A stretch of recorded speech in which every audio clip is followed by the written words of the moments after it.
Greetings, fellow investigators, and welcome back to our video podcast, Into the Darkness, where my friends and I are playing the KULT Divinity Lost role-playing game. I'm your host, Tom Rayleigh. The campaign is The Black Madonna. It is available from Helmgast. I am the game master, and this is episode 20. The recap will be given by Josh Harwood as his character, Andrei Vishenko. So without any further delay, let's continue our journey into the darkness. Josh. Thank you. This could be my final note to you, Anya, so I'm going to be quite upfront. Before I get to the details, I had an odd encounter when I changed my identity. The man Dieter I killed him in his home.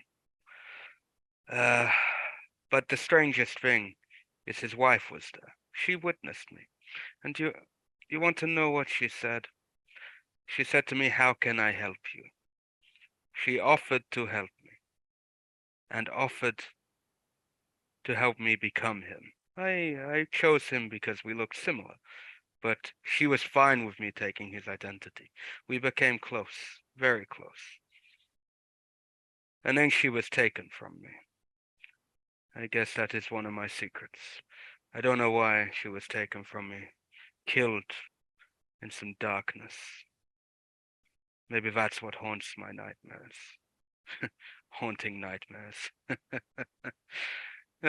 Life's horrible as it is. Nightmares is dreams. Nightmares is life. But anyway, that is me rambling on about Maria. I thought you should know about it, even though I don't really like you. How are the kids? Anyway, so we continued on. We, as a group, were going to storm the missile base, and with the help of my former employers, we went down into the sewer systems. The soldiers followed us, but they started to not adapt well to the situation. The fleshiness. We told them to stay behind. We continued onwards into the belly of the beast. The belly of the beast. It definitely felt like it anyway. We continued on, and we were met with some resistance once we came into see the bodies strapped to those devices. We put them down. The alarm was sounded by one of the guards who I was in a shootout with. And then they sent the kids. It's always the kids. Always those fucking kids. I cannot get it out of my head. I know it's not meant to get to me. I meant to be tough soldier, but it still gets to me. It still very much gets to me. Especially when you kill more and more of them. They were kids, but I was once them in the same position. We continued on and went further into the belly. We definitely reached the stomach at this point, and it felt like hell. Hot, fiery hell. Maybe we're not there yet, but we were close. We're definitely at the gates of hell at this point. And we went further down and we got to these doors. I think Camilla was having some issues. He was saying those creatures behind us a bit later on. I didn't see no creatures, but he looked horrified by it afterwards, and I assume he said maybe like clawed creatures. I cannot recall, but he was horrified, and I assume we would have all been horrified if we had noticed. But when those doors opened, Ingolf was leading the way, my adopted son, as you know, my dear. He got shot. He got shot. I was so angry. I probably could have just shot at the head honcho, the reason we were all there. Instead, I just shot all the kids. I was just so angry. It got over me. I shot them all of them were dead. I could have probably saved some more of them, but the anger, it overtook me. Ingolf is fine, though. He is perfectly fine. Dietrich threw in a grenade. Smart man, threw in a grenade. Caused a bit of explosion, body parts everywhere, and did damage to our target. And then Petra helped throw in the next one, basically delivering the final blow because he would have bled out either way. In my anger, I went and just kicked in his head a little bit, only a little, just a tiny bit. Definitely didn't pop or anything, but it's okay. And then it suddenly hit me. I guess grief, if you say. Grief for the kids. I did the prayer, the soldier's prayer. I don't know how I'm going to live with myself. I guess. But I don't think I would survive. Obviously, they know where I am. They'll come for me. I can't run from my past forever. I do not know what will become of me, but as long as I can help Ingolf live a better life. And you, well, not you, my children. I don't really care for you anymore, Anya, but I will make sure Ingolf is secure, even if I have to give my life for him. And, yes. Just remember, I've attached my new will, which leaves money to Ingolf. A lot of money to Ingolf. And you better not steal it, you crazy bitch.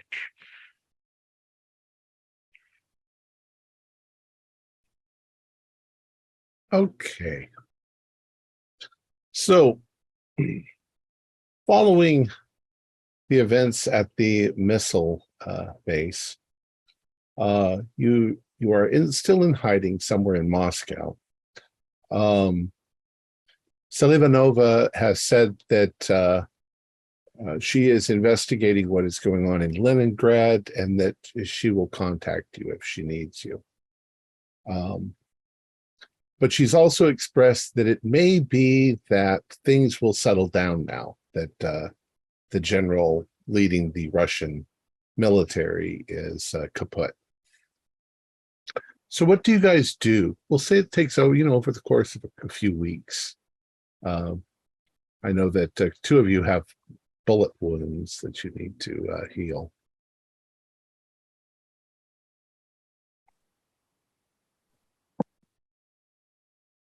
I believe Yeah. Andre and I were going to do a little bit of digging and pull on our contacts to find out a little bit more about what's going on in Leningrad right now. Well, as you guys have been watching the television, the newspapers, the radio, it seems at first like political difficulties are rising. And then things begin to become pretty heavy. They are sending some military in there. The Red Army is moving into Leningrad. There are protests. There are people very worried about it. And about a week ago, we'll assume you guys have moved forward in time. About a week ago, the city was put under martial law.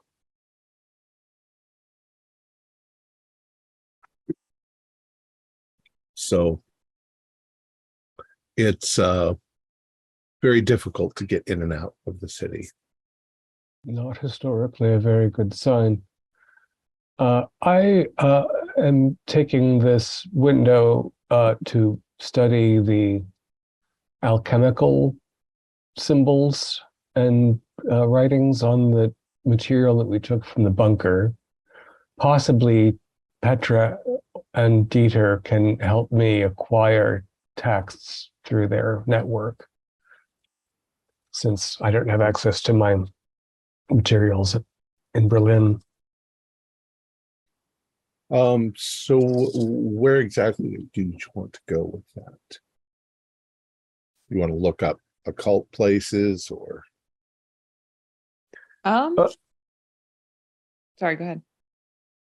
Yeah, I mean, a little study and my recollection should give me an idea of the kind of flavor and period of this material. so I can write up a list of books for you guys to seek out specifically.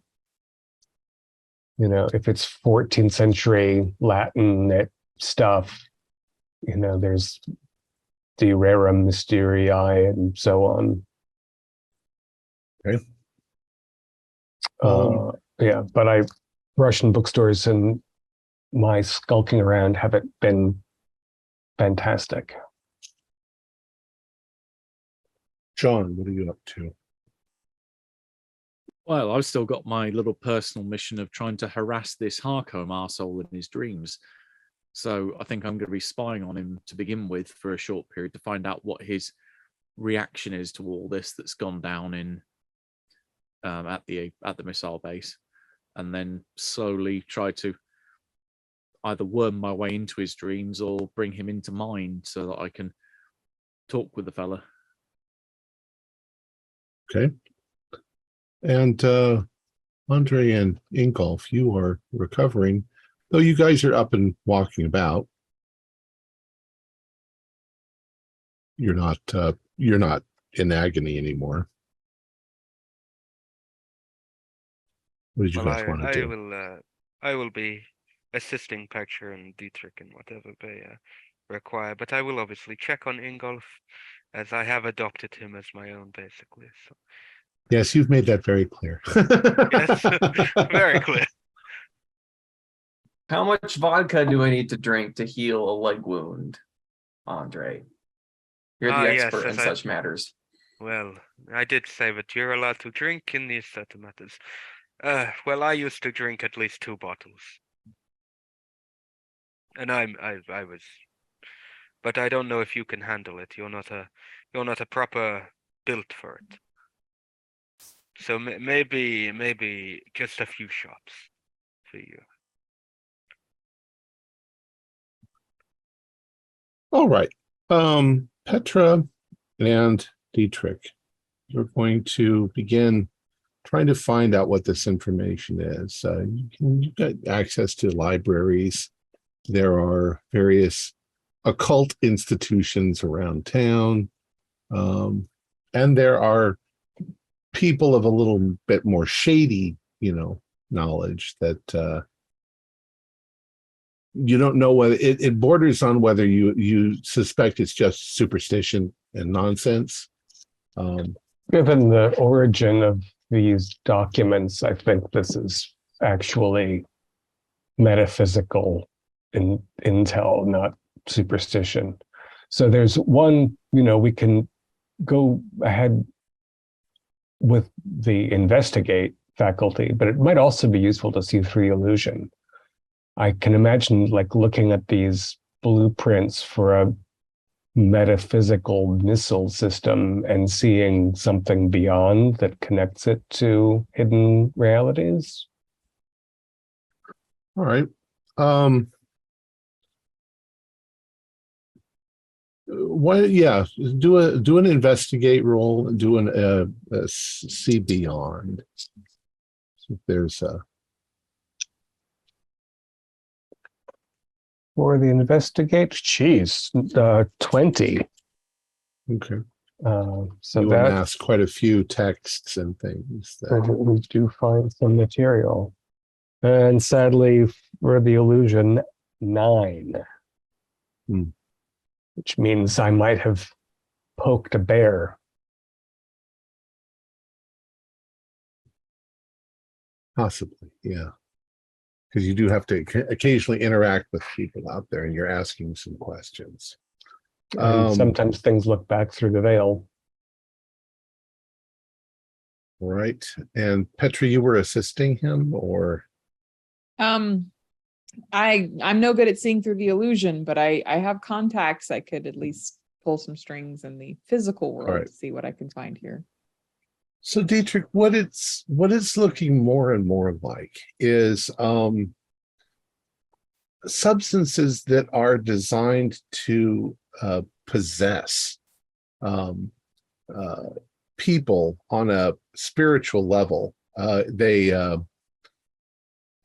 chemical symbols are usually associated with black curses and things like that. things that would cause the people to go mad, to damage one another physically, perhaps torturously. Torture seems to be the theme that's running through it all. It might, in fact, be it might be a thing that when it is delivered via missile or something like that, then of course there's damage done to the target, like a missile would do, but something is released into the air at the same time that begins to spread, begins to act very much like the disease that you have, that is damaging things. So mixed biological warfare seemed charming. Yeah. Let's see.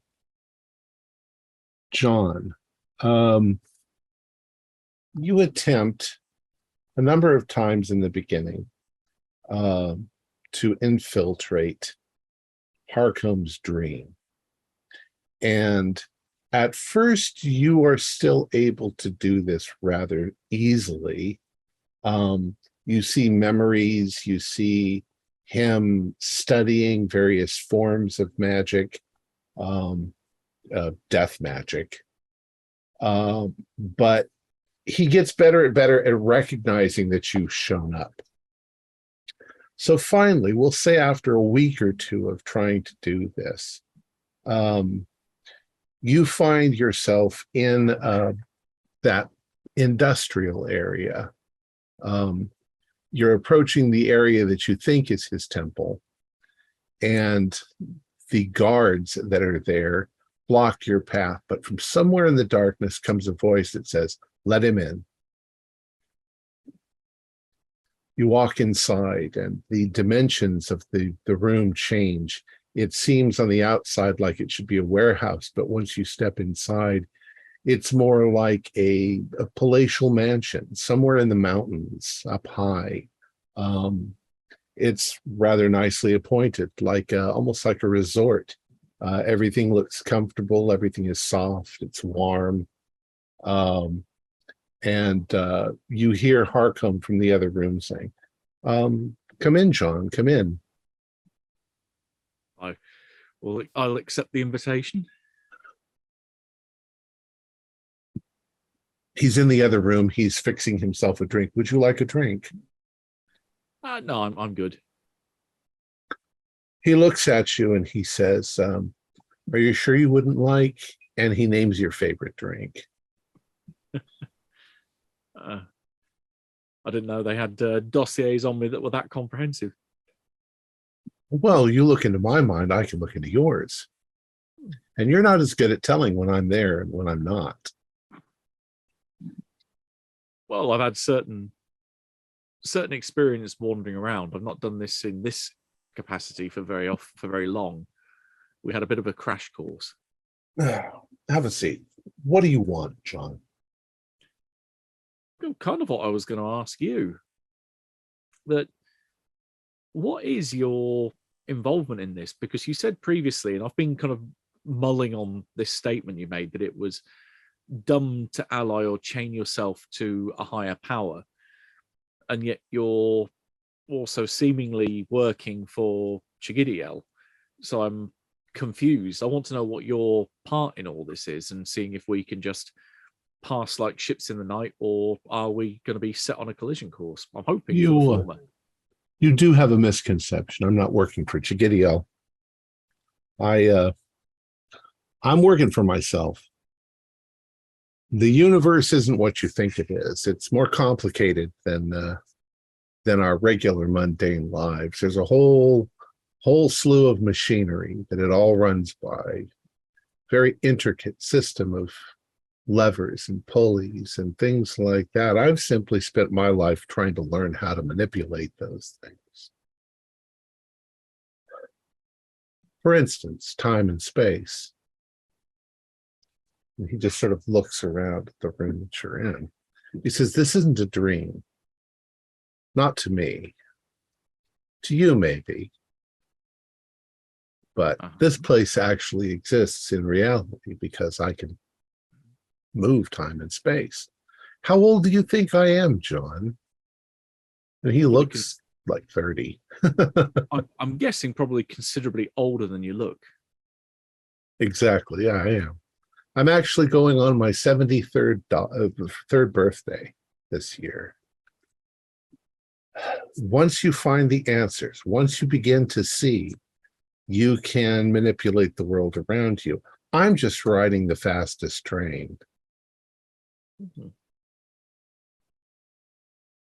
And you see that this maybe alliance or riding on the coattails of Chigadiel is a way to achieve that. It's one of the ways, one of the opportunities that's come up. You might think that I'd have animosity for you for killing one of my friends. The can't even remember his name all of a sudden. This really doesn't matter much because I don't really have any friends. I have people that I use and people that I get rid of and people that get in my way, and I don't think you want to get in my way. So far, it's been a little amusing. Well, I certainly don't want to get in your way, and I hope you don't get in the way of us. Which is why I'm kind of the reason why I'm here. Well, I find it difficult to even imagine that you could do anything that would get in my way, or that I would need to obstruct. Mm-hmm. Look, they're all vying for power. All of the greater powers are vying for power, which in itself tells you that they're not really gods or deities or anything like that. How can two gods be competing for something when they're just powerful beings trying to do their own petty nonsense? And I just want to take advantage of that. I wouldn't mind, Chigediel wins or anyone else wins. I want to build my palace taller and bigger. So I could teach you if it amuses me, if you're interested in learning certain things, but it's from what I've seen of your personality, you're far too tied up with friends and things like that. This is the kind of stuff where you wouldn't even think twice about murdering a baby. Well, that I take it you're talking about teaching death magic.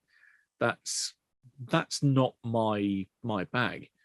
I mean, if you've had a wander around up here, you'll know who I'm trying to ultimately get back to, and that I'm very interested in just leaving this whole world behind and going off back to the dream worlds, back to the worlds that surround Vortex, and maybe even if I one day get the chance, become a dream prince myself.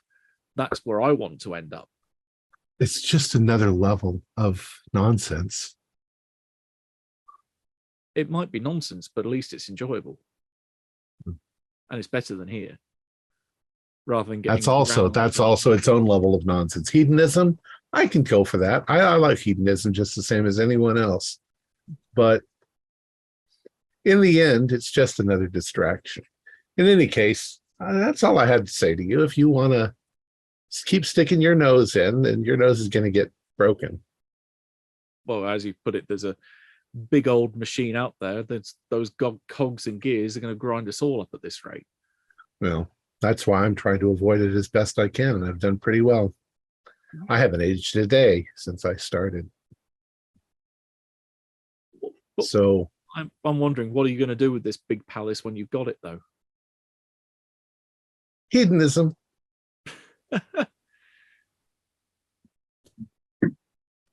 Then is it really any different to me wanting to have my own realm? Maybe not. She's got a long way to go. Oh, I know, but then again, who ages in dreams? You're still hooked up on what's her name, Persephone. She's fickle. You've already had her. She's not interested in you anymore. One can still follow, or like I put it with you, ride on their coattails. But there are other things that will make Persephone look like nothing. Well, all you got to do is learn about them, but you can't do it just running around doing good deeds and trying to save the world. Anyway,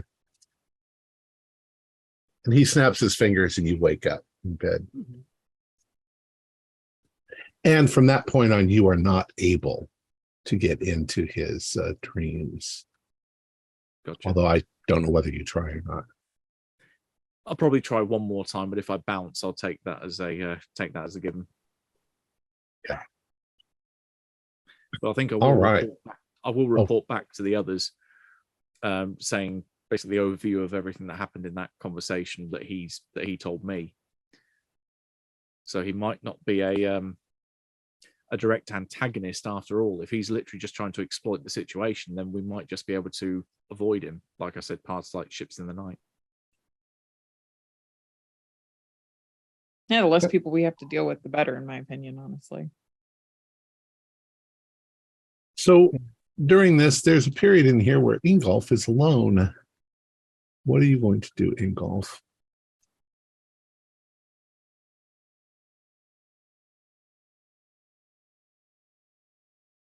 Sitting here with my leg all wrapped up. I'll have a notebook brought to me.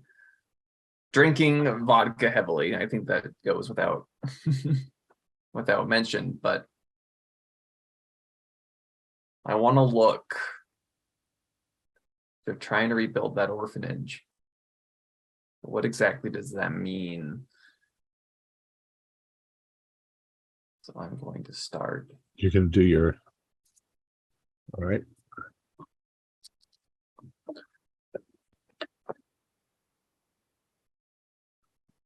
Let's see. 17.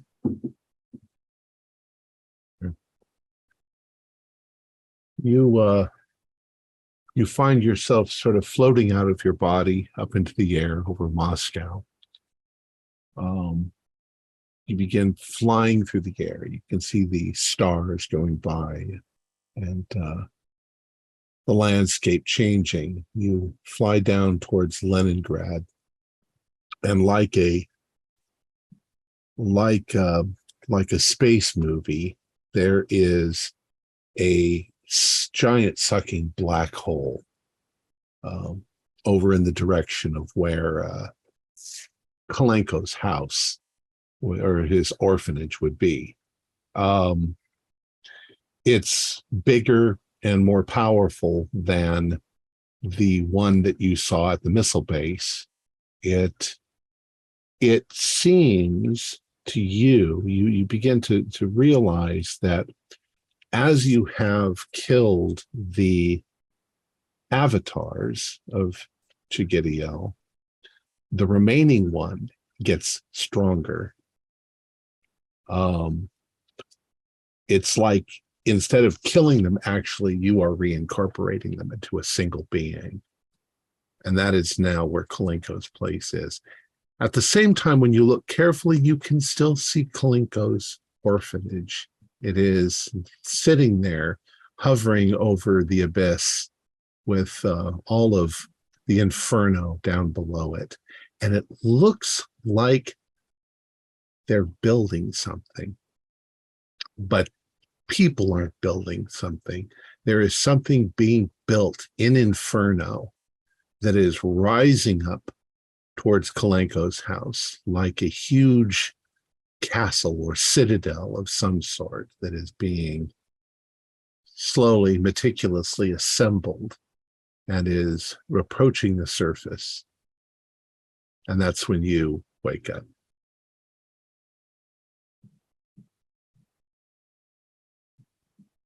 Also, there was one other thing. It looked cold.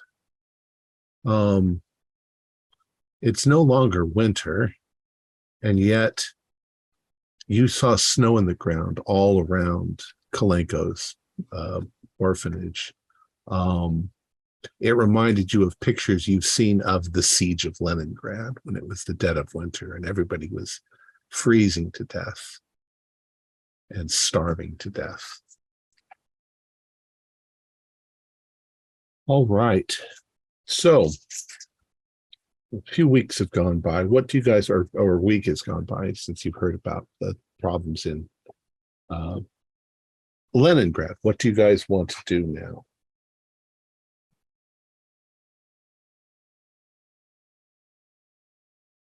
Anything? Feels like all signs point back to Leningrad at this point. Yeah, Right. do we have a mechanism for reaching out to Solovanova? Yeah, I think you've got a way of contacting her.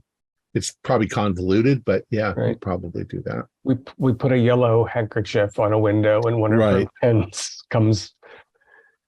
Yeah. You do get a hold of her. She says that indeed she has become very worried about Leningrad, the martial law. It is becoming difficult. She has lost all contact with any of the lictors that are in Leningrad, including Shazenko. He's not the only lictor there, but the other ones are smaller, less powerful, but they all seem to have vanished or are unable to communicate. I was hoping that once the power of this general was gone, that it would weaken Chigiriev, but it doesn't seem to have done that. It's getting worse. Since we went to the missile base and found the plans, it has become clear that there's these missiles were drawn up to spread a sort of Chikadil infection as well as mayhem. Yes. Is there a mechanism that you have to disable that facility now that the general has been eliminated? Oh, the facility things? has been completely, his faction has been dealt with by the KGB. We had enough evidence to go in and stop that. As I say, I thought that would take care of the problem. Right. But the problem seems to be continuing. I think, in my opinion, that we're going to have to do something about it. I'm not quite sure what yet, but I myself would have, I am quite distressed. If I go to Leningrad or into the main city, I will certainly be discovered. And that will be the end of me. But I think it might be something that, once again, I might have to ask you to assist in. Though I don't think you should go yet. It's far too dangerous. People are looking for you. In any case, I think we just have to wait. We have to wait and see and find our opportunity. Do you understand what faction is operating the martial law there? I mean, It's the Red Army. It's the government itself that is taking over the area. But the information coming out is not very clear. So you don't have contact with somebody who's maintaining peace in that district? Yes, I have not been able to find out any information beyond that.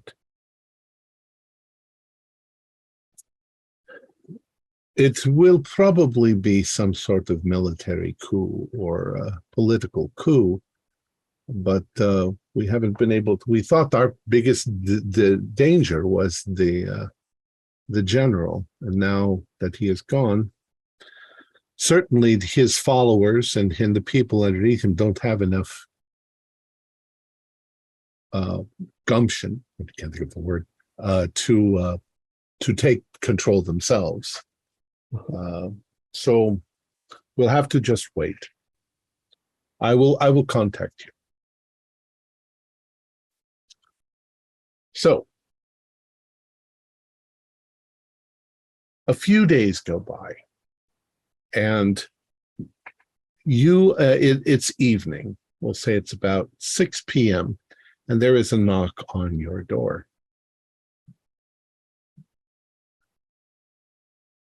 And we probably moved safe houses twice since she provided a place for us after the escape. And your passports and your papers have all been changed.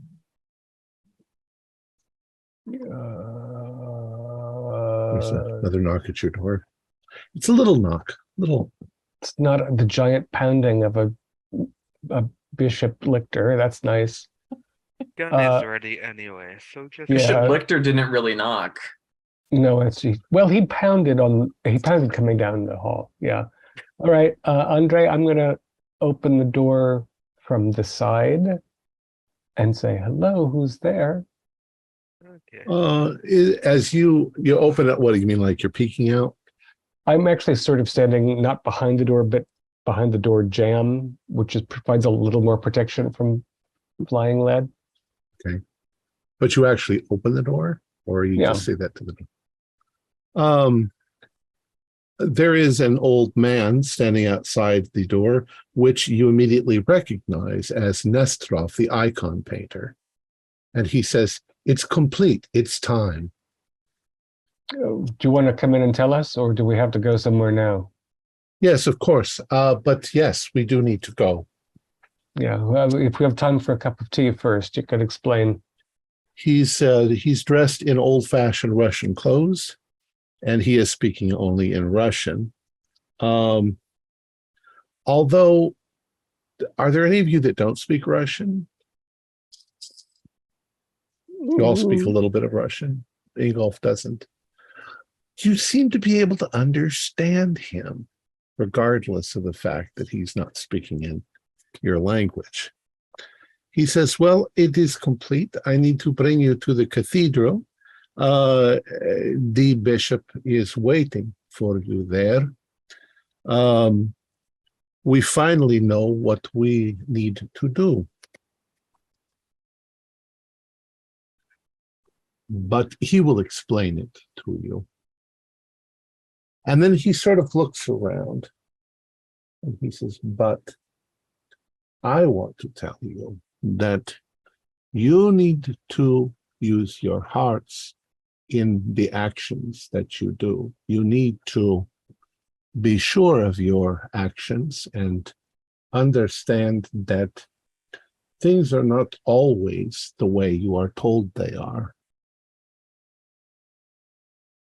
This is exactly the kind of mystery-laden, quasi-religious mumbo-jumbo that drives the Soviets so mad. Well, I'll take your word for it. I just want you to know that, and he sort of leans over and he says, regardless of what anyone tells you, when I rescued the children from Kalenko, I was not able to rescue all of them. I am sure his house is still filled with the children, and they need to be set free. But others may tell you otherwise. I am not a monster. I am not a strange alien creature, thing, lictor, or whatever. I am a human being like you. I have a heart. I have a soul. And so do you. Follow your heart. But now we must go. Saddle up, friends. So he leads you down. There is a beautiful Mercedes in the street. And you can see that there is somebody inside of it. As you approach, it is Selivanova. And she says, please come get inside. She says, we're going to drive you to Lenningrad, but I can't enter the city. So I can get you to the outskirts, maybe through the first guard post, but then that is it. You'll be on your own from there. This man, and she points at Nestrov, she says, he claims to know the lictor Chezenko. I have to trust him. I thought everything would be resolved, as I told you before, but there seems to be more to this story than we know. So we'll go. We'll all pile in. And it is a long way. I think we said 6 hours to get there. Yeah, Yeah, at quite a lot. least, yeah. Yeah. 6 hours, yes. So actually it says it only takes 6 hours because her car, she's doing 150 kilometers an hour. And you guys are holding on as she's going around corners, but she seems to have sort of a preternatural skill for getting there quickly. So as you approach Leningrad, the Red Army has cordoned off Leningrad. You come to a checkpoint, and Savelinova shows her identification. And these are probably younger, less experienced guards. They see that she is an important person, and they let her through without any question. But she says after that, she says that was to be expected that they would put the less, but I can't go any farther into the city. So she drives you to an area. It's an industrial area, not unlike the one where Harkom's place is. You see a sign that says Captenio Industrial Area. And she says, this is where I need to let you go. You'll have to follow this fellow, but I've got something for you if you need it. And as she gets out of the car, she goes around to the trunk of the car and she opens it up. And she has quite a few weapons. She has Scorpion machine pistols. She has magazines of ammo. She has bulletproof vests. And she also has PSM handguns if you want those. So what do you all want? I will take all of the above. Yeah, same. I will again take one handgun and a few grenades, and I love the bulletproof vest idea. That's a big improvement. Bulletproof vest, ammo, Scorpion, and a pistol, because I assume I may have ditched my old pistol anyway. So All right, so you've all got armor. You've all got Yeah. bulletproof vests. Ingolf Okay. better have armor on. And I'll just let you take care of which guns you grab. Okay. So the Scorpions are like submachine guns. They're small. Plenty of ammo, but she's also got hand pistols if you want those instead. And as you are suiting up, getting all of those things, Nesterov, he says, come, we must keep moving. And you follow him into the warehouse area. And he says to you, this is a very old part of the city. It eventually sort of began to fall apart, so they put up warehouses, but it's mostly abandoned. Very few people use this area. And as he comes around the corner of one of the warehouses, there is kind of a square, which would have been part of a town. And in the middle of it, there seems to be a very old church in a very old Russian style. It seems to be made out of big basalt blocks. It once had a little cupola on the top of it that's fallen down, and nobody has bothered to weed or tend it. So there are literally trees breaking up through the concrete all around it and sort of shrouding the whole thing. You can see the windows are mostly broken. And there are about 100 of these Black Legionnaires completely surrounding it. They're zombie-like. They are all holding weapons and they are pointing at the cathedral. They've completely surrounded it. What you guys do? Nestrov, do you know what this siege is? He says, "Oh, don't pay attention. Just keep coming." He says, "Just follow, follow, follow." Is the church emitting any light? No. It's an old ruin. Yeah, that wouldn't stop it from glowing in the right spectrum. I guess I'm going to try to see through the illusion and make sure that this is really our Nestrov, etc. Okay. Doesn't seem nice. 15 plus 3, 18. Okay. You see, it's kind of interesting. The legionnaires that are all around it. You're pretty sure that they are more zombies than they are living creatures. They seem to give off kind of a sickly green aura, and there's definitely a strong feeling of Chigidio in their direction. The church itself seems to be emitting some kind of an aura that they aren't able to penetrate. It's holding them off like a shield. And there does seem to be some sort of glow coming from inside the church, but not in the building, maybe under the building is where it's coming from. And it's seeping up into it.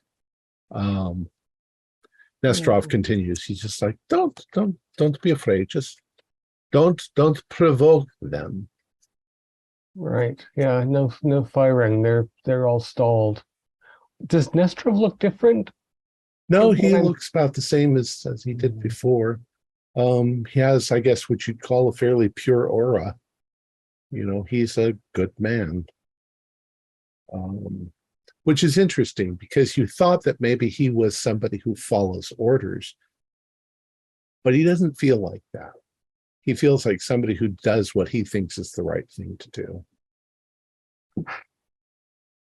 So he leads you towards this, and it does get a little strange because these legionnaires look like they're ready to fight.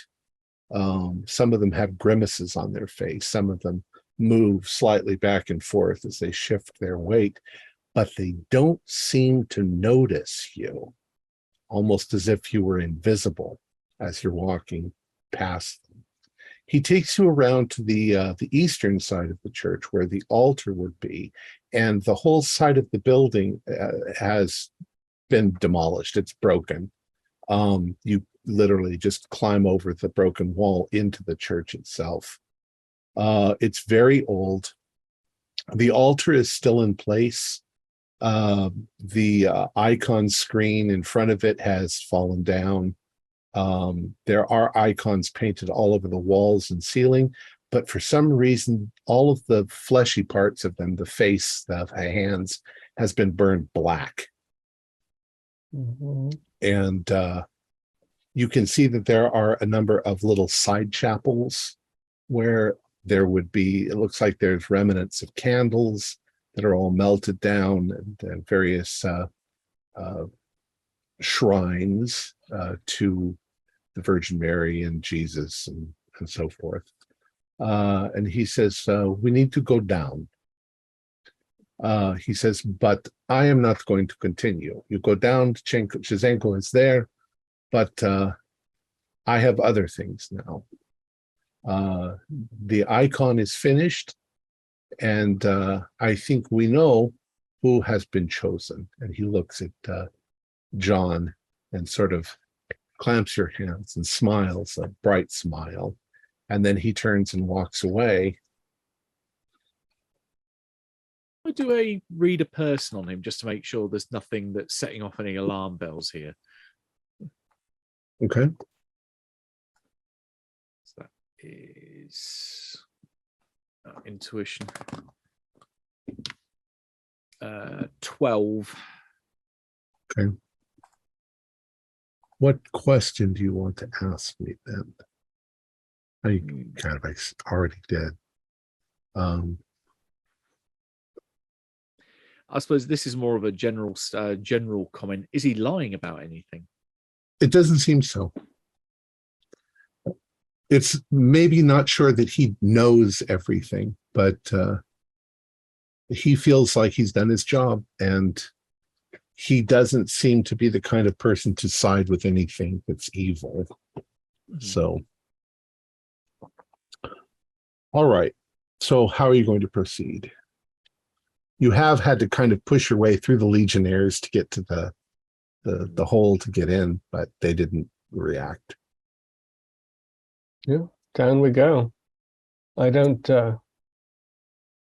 think I'm not anticipating any enemy assault from the cellar.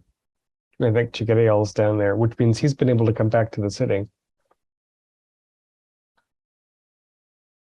So, or out of hiding.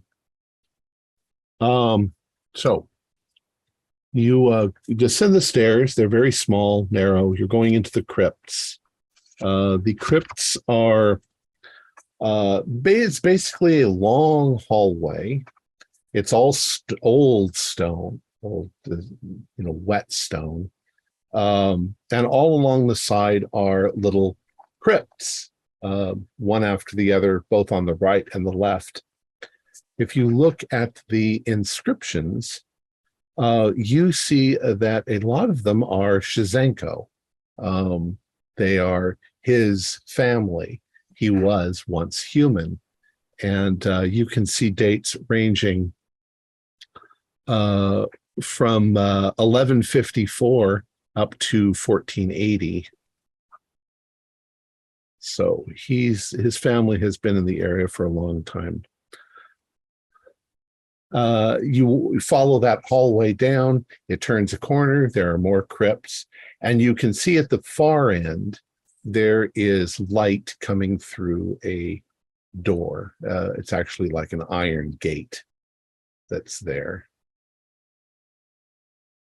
You want to do anything before you continue forward? I think we have an appointment. Okay. You move forward. You get to the door, and you look inside. Shizenko is there. He is dressed in black. He hears your scuffling movements, and he turns around and looks, and he says, "Excellent, you have arrived." Now, as you step into this room, there is a little vaulted dome up above with an icon of Jesus. There are icons on the wall, and it is lit by candlelight. There are a great many little thin candles stuck in like bowls of sand, and they are all in front of this niche with a very odd-looking iron statue, which is very unusual to find any kind of statuary in the church. But it looks kind of like this. And if it's hard to identify what it is, because if it was the Virgin Mary, she's usually got the baby Jesus in her. You've never seen this sort of shape before. Yeah, and it's unpainted iron? It's unpainted iron. It is black. Yeah. Now, those of us who see Chizenko as he really is are seeing that terrifying thing. Yes, you're still seeing the lictor thing. Yeah. And he says, "You've arrived at last. We are ready to begin the final assault on the darkness."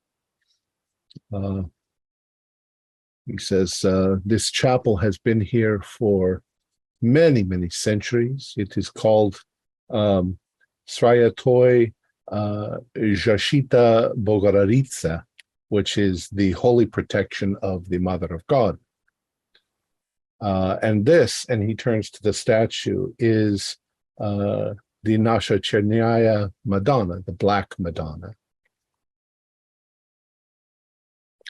Now, I will explain all of this to you later, but and also the icon that Nestorov is also there on the wall, and it does look an awful lot like John.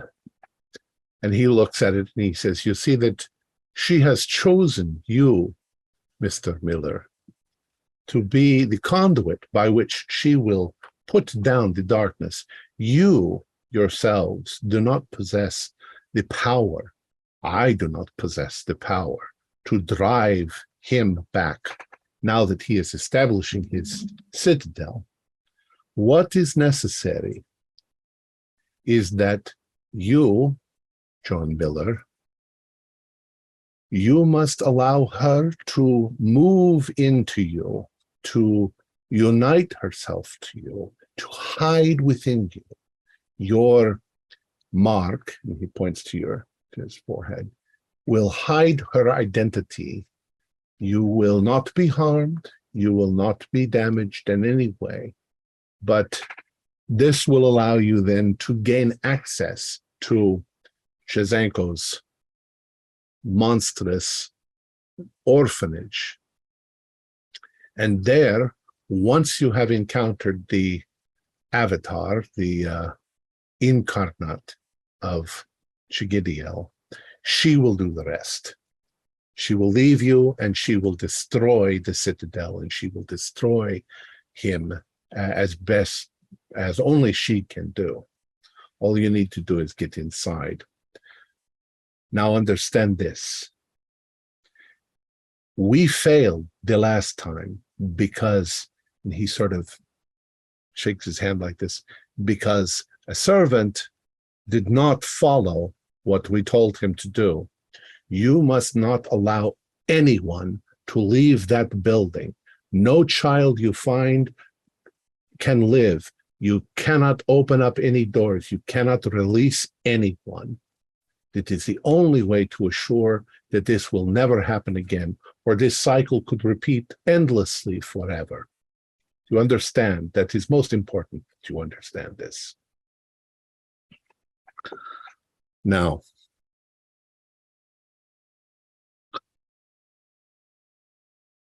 John, we need to leave you here in this chapel. We will leave you here, and it will take some time. You need to be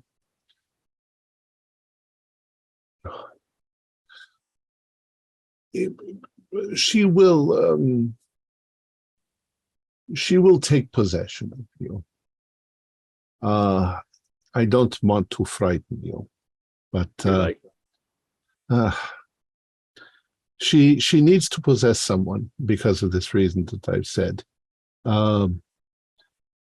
If she tries without this, he will see her coming. His power will be multiplied. He will not be surprised.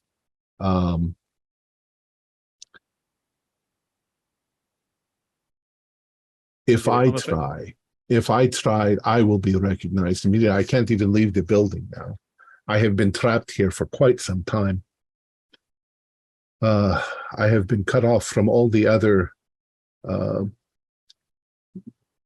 lictors. So I only have to ask you if you accept. Hey, if someone's got to carry the suitcase nuke, it'll be me. I'm terrible with a gun, but I can carry a bomb, even if it's a metaphysical one that's locked away inside me. And yeah, that sounds fucking terrifying. Well then, you stand here, and you won't remember this. Small mercies. And he motions for everyone else. We must leave. And as you are leaving the chapel and moving away, you hear a noise. It sounds like a high-pitched sort of whining noise. You're almost thinking angelic choir, but it also sounds very mechanical.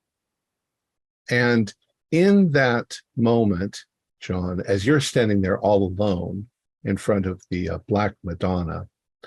You try to see through the illusion at that moment. Okay. Do I really want to roll? Do you really want to? Maybe you don't. Come on. Right. 8 plus 3, 11 plus my 4 is 15. Okay. As you're standing there for a moment, it's quiet. It's dark except for the candlelight flickering. You hear this noise like angelic choirs, but sort of mechanical. And as you suddenly look up, the dome above you sort of unfolds like a flower, and a mechanical arm starts reaching down towards you, and you black out. You don't remember anything after that. All right. So the rest of you go back upstairs into the chapel. Shizanko goes immediately over to the hole in the wall, and he looks out and he says, "Ah, yes, they're all still there. Well, what do you want to know?"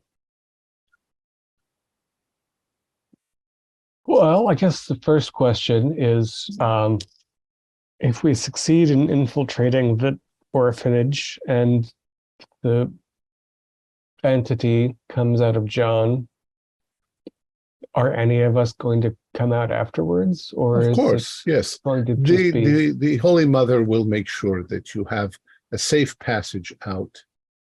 You were innocent. You were not part of the problem. You were caught up in this. It's not your fault. You should have been able to live out your lives in happy bliss, never knowing that any of this is part of the reality. You are perfectly safe, and your friend is also safe. Your deceased friend, Magda, she is the one in the past who fulfilled this thing. She was taken into the orphanage, having the Mother of God within her, and managed to destroy, at least in part, you know the story. I had always understood you to explain that it was your own compassion that let the children live, and not merely that of Nestrov. No, it was Nestrov who acted entirely on his own. We were a bit ignorant as to exactly what we were supposed to do. Communication with the Mother of God is not exactly an easy thing, even for me. But we shouldn't have, and we know now that we shouldn't have. He could escape again. It's interesting, and I'm not exactly, I don't doubt your word, as it were, Father, but you said that we would escape safe and intact. We saw the last few months of Magda's life, and it was a hell on earth. What happened to her after that was one of ignorance on her part. She didn't know what had happened to her. She couldn't remember it. And she was just a small child. Your friend is not a small child, nor are you.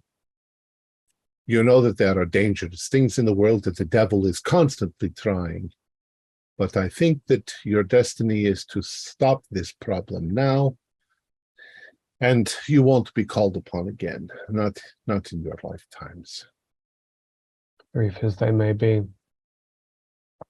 And if you do well, then your reward after you die will be great, as it was for Magda. We saw her sucked up out of her funeral chapel by some giant claw machine. The human mind is not capable of understanding exactly what it sees in these cases. So what you saw was your brain interpreting something. But yes, she was taken up. She was taken to heaven to exist for eternity in great happiness and bliss. A choice cut, as we sometimes say. That sounds more like a well-prepared steak than it. Perhaps a bad joke then, but she was not your average person. No, she was remarkable. So, of course, was Philip in his way. Do we have a timetable? I know that the preparations downstairs, you said, would take some time. Is this tonight that we're going, or? It's a couple of hours it should probably take. Yeah, we can't wait. That tower is building and building and building and building. You've seen it. And building, I've seen it. They're down there in Inferno. It's mind-boggling how colossal such a colossal structure could even exist. Of all the things, how far down it is and how close it is to us. And the devil's machinations are terrible. Let's show that God is on our side. We will stop this before it destroys the world. I have been cut off, so I haven't been able to follow everything that's going on. You've probably seen more than I have now.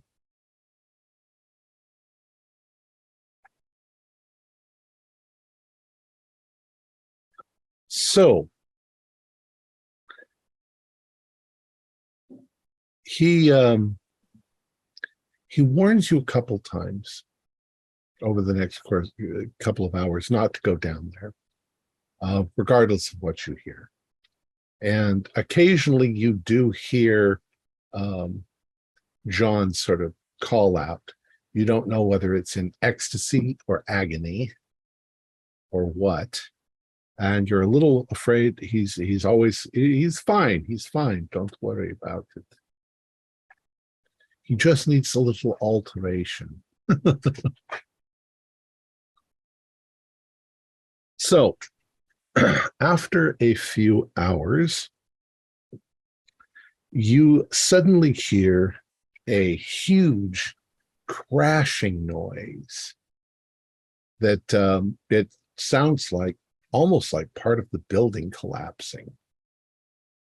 And when Shazenko turns and looks, he says, "I think it is time." So he sort of motions for you if you want to go check on him. I suppose we should, yeah. You go down. Knock? What's that? I said, do you knock? Well, you go down into the hallway once again, leading in that direction. And as you turn the corner, you see that the door, the iron door, has been torn off of its frame and just completely twisted and bent. It's lying there. John is lying on the floor on his back, and in front of him, where the statue was, there is nothing. All of the candles have gone out. He's lying in the dark, and he seems to be resting quietly. And the statue is gone, you said. The statue is gone, yeah. I want to see through the illusion, or at least use enhanced awareness. Okay. Look at John. Go ahead. All fine. That is only a 10. Okay. You don't see anything. It's just darkness down there. But he's breathing okay. So, Father, we can assume that she has entered him physically Yes. in a way. How long does he need to rest?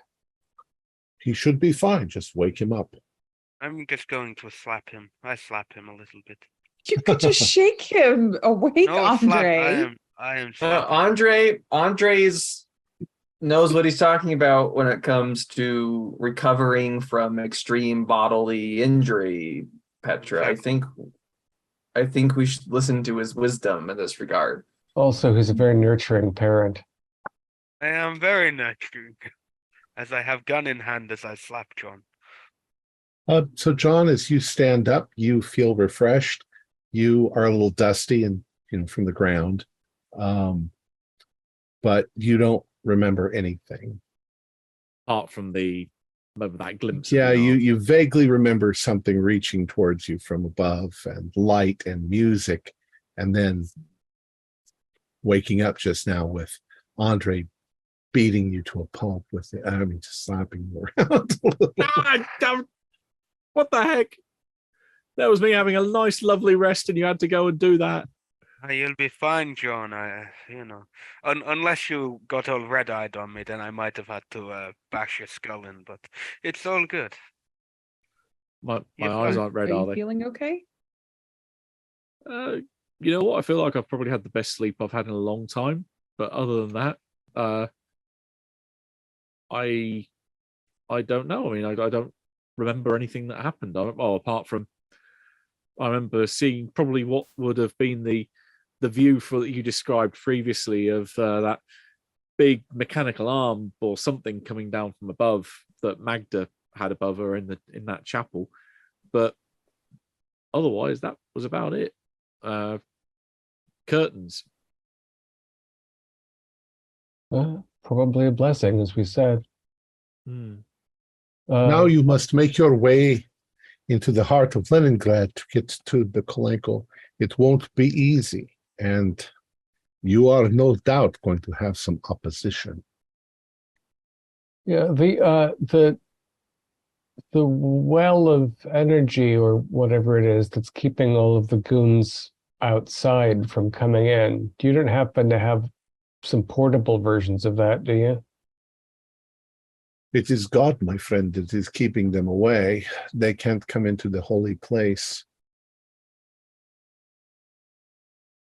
If we carry the painted icon of Saint Jana with us, will it offer a little aura of protection? Well, the creatures outside are here for me. They should not bother you at all. Yeah, I mean, I'm concerned about being intercepted on our way to the orphanage. Well, I'm afraid that an icon won't help you against regular Red Army troops. Quite. They're the ones you're going to have to worry about. If you see any legionnaires after that, you might as well just shoot them and try to kill them, because they will try to kill you. Do you happen to have a Thank you. couple of big wads of cash for bribes on the way? No, I'm afraid I'm a monastic. I don't carry money. What about did Zanella Nova leave us with paperwork to get past the Red Army, or we just got us into the city and that's all? We have It our might no be IDs. if you simply look like people who live here, then they might not bother you. And it was evening, so is it the wee hours of the morning now? It's After our the wee travel? hours of the morning now. Yes. Yeah. Are we more likely to attract attention on the streets now? There might be a curfew in place. Maybe we should wait until 8 a.m. and look like laborers. I wouldn't mind a little sleep. But it's growing, Dietrich. It's growing. Right. You have time, Dietrich. Wait, you said the opposite thing as if you agreed with each other. Yeah, I agreed with Ingo. We don't have time. Oh, I didn't hear the don't. The truth is, we don't know how long you have, but once you leave this building, you'll be on your own. I cannot help you. Just remember what I told you. He says rather sternly. I don't want to have to go through all of this bullshit again in 15 years. That is why I am here. Don't worry. I will make sure he gets to where he needs to go. Right.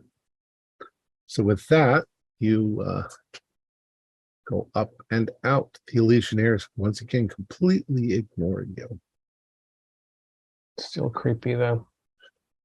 Now it's short but we could call it there, and then you'll finish it next time. I think it makes sense to break for a finale so as not to have to rush the end. From my position. Yeah, agreed. I was going to try to paint an icon of John as the I was Virgin wondering if Mary. you were going to come through on that. I thought about it. And then I thought about all of the problems we've had with this scenario and thought, maybe the Virgin Mary is kind of pissed at me. Are you alluding to anything in particular? Yeah, the Friday curse. All right, so upkeep. So Yeah, the next time will definitely be our finale, and if it takes a little longer than 2 hours, it'll still be the grand finale. All right. I mean, Well, find the what- right path. That was our thing. I feel like we're there. Well, except for Yeah, but what is pride. the right path though? Is it Like, murder are we all the listening- people in there? Or who are we listening to? The icon True. painter? Yeah. I'm personally not inclined to listen to him because he's the one who got me into this mess. And I didn't like this mess at all. So Wait, the icon painter is? yes, because he let them go. If Right. he hadn't If let them he's the one go, causing the we cycle wouldn't to be happen here. again.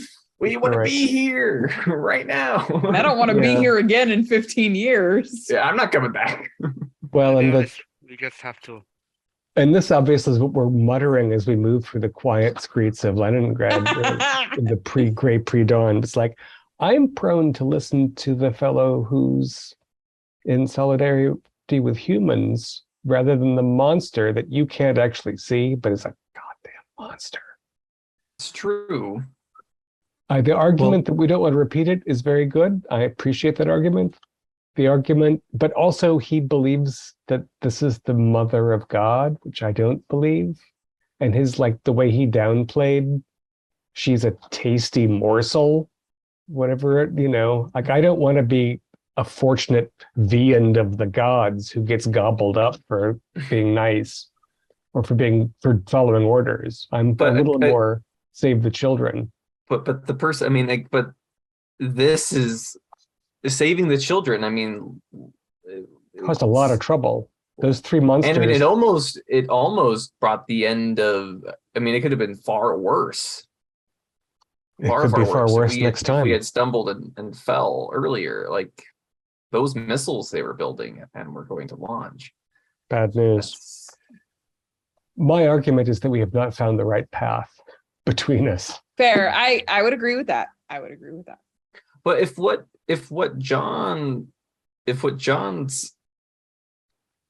Harcombe told John is true,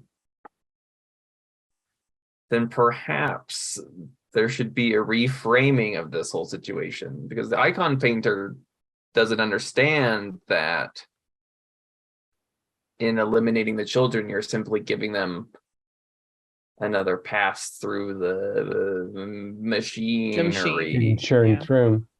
So they'll have a chance again. Nestrov, interestingly, Icon painter doesn't know that. didn't say protect them, though. He said free them or release them or something like that. So there might be a commonality. There's ways to interpret that. Yeah, I think Nestorov's interpretation is let them go because, it's a monstrous thing to do. I think the way I will interpret it is letting them go of their Chigidiel haunted Well, it'll be interesting frames. what they look like to those of us.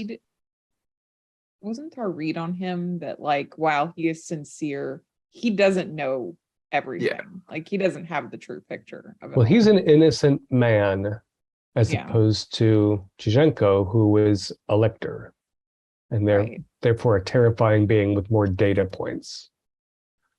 But again, Nestrov said the children must be set free. So that might mean we should pick up some napalm on the way to the orphanage.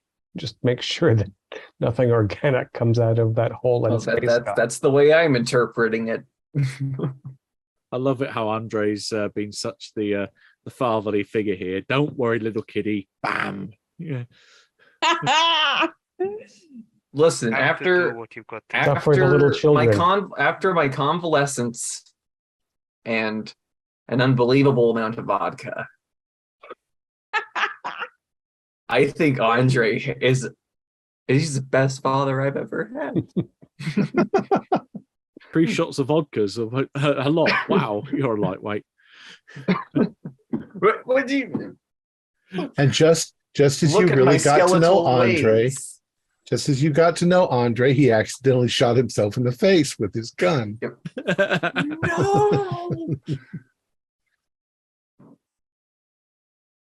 So I guess just get exact same question. Do we take the point for right path or not? Do we take points? I guess that's Tom's call, right? I don't know. Yeah, that was assigned. We'll see if you. Sounds like that's still our dramatic hook then. Yeah, it's a dramatic hook. So, did we learn anything new about the truth?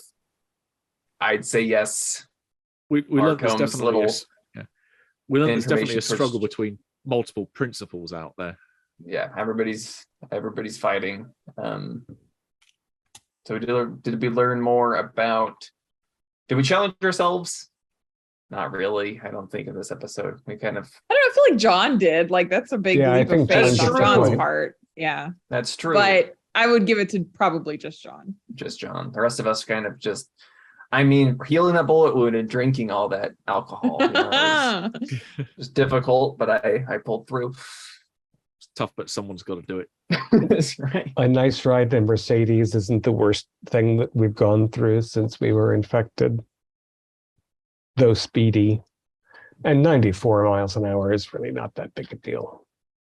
I mean, all cars in the US used to have speedometers that went up to 140 or 160 on a standard car. They just, Well, it just hits a point where you're gonna die in an accident anyway. So just push me out. It stops mattering after a certain point. And when you're both a Lichter and KGB, nobody gets in your way of your nice German car. I think most modern Mercs have a speed limiter built into them that they can't go above 157 miles an hour. That's the kind of top speed they can reach. But then if you're driving a McLaren SLR, the engine empties in about 17 minutes if you drive it full pelt all the way.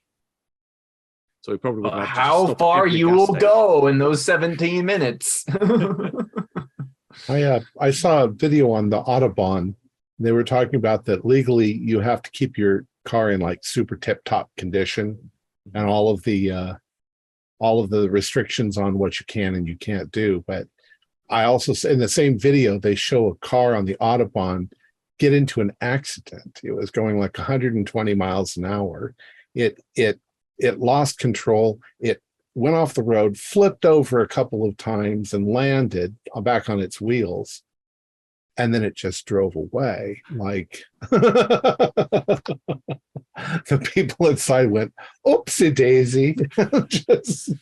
But they were safe and the car wasn't damaged. And Hoopla. We have very good engineering of our seatbelts. Hoopla. So, gosh. We have a third question. Was that all 3 questions? No. And then have we learned anything new about our characters? Again, I feel like that goes to John. Yeah, he's part of a destiny he didn't know about. One. I just want to go away and dream and have my own little dream world. That's it. Unfortunately, the universe had other plans for you. Bloody Archons. Literally, in many cases. All right, so we're keeping the find the right path dramatic hook. Did anyone complete their secondary dramatic hook? You did, didn't you, David? Harcombe. Yeah, you did. Yep. I think Andre's in mind was to look into Lenningrad. I guess we did that. Has anybody built up enough points to advance your characters? I've got 4. I needed 1 more. I haven't actually spent from 19. Good Lord. And you just maybe on to it? Time to dump that all into violence. Yeah. I was to say I I got like no points this time, and last time I upped my willpower and realized I probably should have taken care of my -1 in violence, but it's too late for that now. It's too late now. It's too late now. I've still Hopefully- got -2. Oh. Well, you are being possessed by an Archon, so I think that's gonna, the -2 is not gonna. Yeah, it's not gonna hold you back. I'm relying on my divine to help use my soul to combat my way through this, to order the things to fight each other, but we'll see. Because my shooting my gun's not gonna go so well. I will protect you. Well, that's a given. Might all die next week. Well, it is the end after all. The devil might take over the world. But if we die, it's only the beginning. Yeah, but the world you get born back into is gonna Terrible. suck. It could also be a reprieve. It's very difficult to say because we're just bugs. All right, is that it then? So we I think finish? so, yeah. Our players included Matthew Sanderson, David Gasway, Holly Buteau, Morgan Llewellyn, and Josh Harwood, with yours truly as the Game Master. We have a Discord server where you can chat with our other members. You can set up private games. You can learn the finer arts of gameplay and game mastering. We provide audio-only versions of our shows free for you to download from Podbean or iTunes. If you'd like to help support our show, please visit our Patreon account. Just $1 or $2 a month helps us a lot. Like, share, and subscribe to our channel and punch the bell icon for updates on our latest shows. And leave us some comments. We enjoy reading them and answering any questions you might have. This is Tom Rayleigh, together with all the members of our gaming club, inviting you to journey with us once again into the darkness for another adventure into the universe of H.P. Lovecraft. Ah, damn it. I'm looking right at it and it doesn't say that. This is Tom Rayleigh, together with all the members of our game club, inviting you to journey with us once again into the darkness for another adventure into the strange and terrifying world of the KULT Divinity Lost role-playing game. Until next time, good luck and good gaming.